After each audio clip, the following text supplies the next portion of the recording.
बॉर्डरों पर मौजूद है। आप मेरे सहयोगी वैभव को देख पा रहे हैं, अनामिका, सृष्टि, आप शिखा को भी देख पा रहे हैं। पूरी टीम रिपब्लिक भारत की अयोध्या की खूबसूरत तस्वीरें आपको दिखाने के लिए मौजूद है। और इस वक्त जहां हम मौजूद हैं, लता चौक है ये, और यहाँ पर एक महिला बाइकर है जो हमारे साथ खड़ी नजर आ रही है। आप कहाँ से आई हैं, कितने दूर का सफर, और क्या राम की आस्था ऐसी कि आप दूर से खींची चली आई? मेरा नाम संध्या जायसवाल है, मैं इंदौर से आई हूँ। 1100 किलोमीटर का मेरा रूट था, और बस राम के लिए वो मेरे इष्ट देवता है, और 500 साल का हमारा जो इंतजार था वो आज पूरा होने जा रहा है।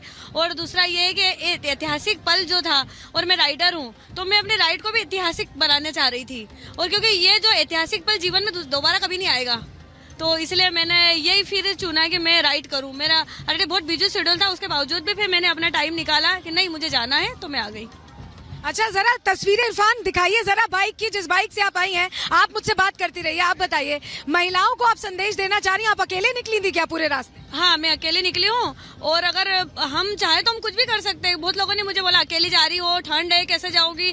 तो ठंड के लिए तो सेफ्टी है, हर चीज के लिए सेफ्टी है। ठंड के लिए अकेले जा रही हूँ तो भैया मैं अपने इंडिया में हूँ, इंडिया से बाहर थोड़ी जा रही हूँ। इंडिया में हूँ, इंडिया में हमें अपने ही लोग हैं, जहाँ जाऊंगे मुझे अपने ही मिलेंगे। ये बताइए 1100 किलोमीटर में क्या पूरा देश, सिर्फ अयोध्या नहीं पूरा देश राम में दिखा आपको? बिल्कुल, एमपी से लेकर यूपी तक जो जो भी मैंने रूट जो तय किया, वहाँ पूरा हर जगह फ्लैग लगे हुए, हर जगह मतलब जय श्री राम, और जहाँ मुझे जो मिलता है वो ऑब्वियस जय श्री राम बोलते ही है।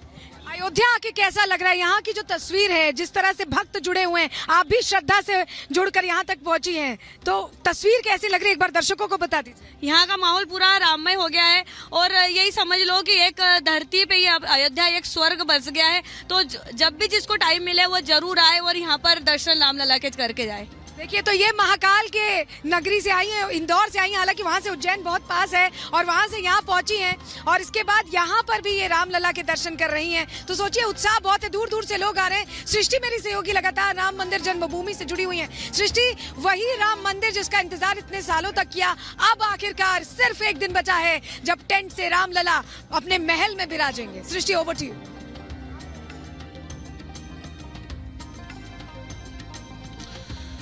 बिल्कुल, ये तस्वीर जो लगातार आप दिखा रही हैं, हम इस वक्त एयरपोर्ट के बाहर मौजूद हैं। ये कलाकार अवध के रहने वाले हैं, और अवधिया भाषा में अगर बोले तो इसे लिल्ली घोड़ी कहते हैं।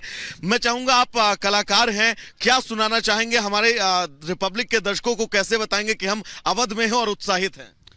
सबसे पहले तो अवध में आपका हार्दिक स्वागत है। बहुत स्वागत है सभी पत्रकार बंधुओं का, सभी मीडिया के साथियों का। और ये लिल्ली घोड़ी धोबिया नीति से बोला जाता है। आजमगढ़ से हम कलाकार आए हैं, और इस अवध में प्रभु श्री रामचंद्र जी का जहां आज सुंदर मूर्ति का स्थापना, शुरुआत करिएगा।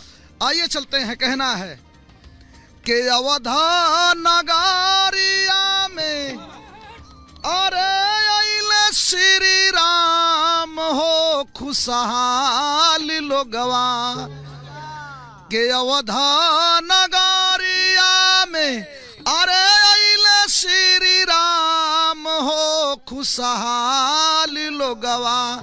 अरे बोला जय जय जय जय श्री राम हो खुशहाल लोगवा।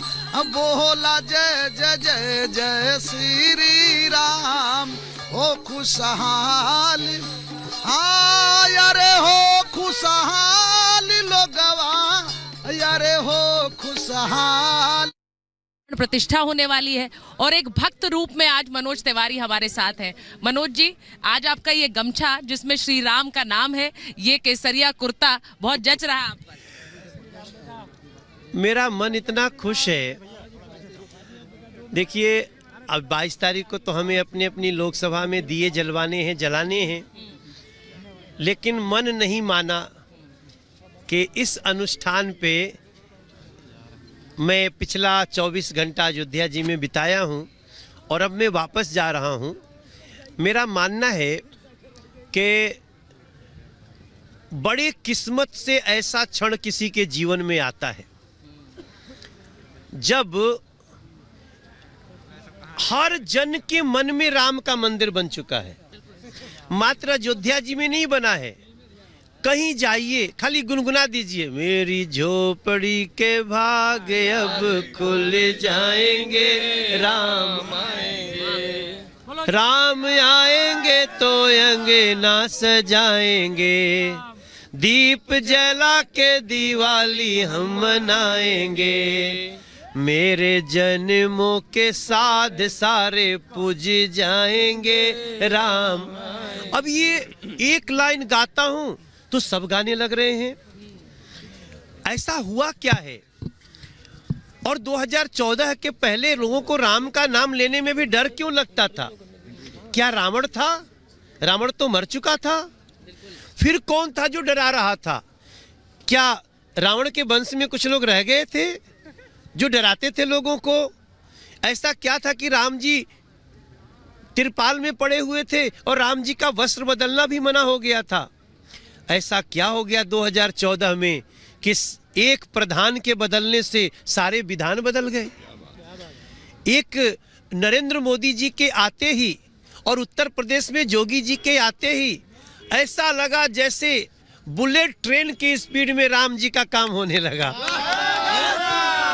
तो ये अवसर को हम महसूस कर रहे हैं और हमारा ये मानना है कि राम जी का होना मतलब मर्यादा का होना। एक इच्छा शक्ति की कमी रही मनोज जी, आपको हमेशा लगता है? क्योंकि प्रभु श्री राम राम काज करिबे को आतुर कहते हैं।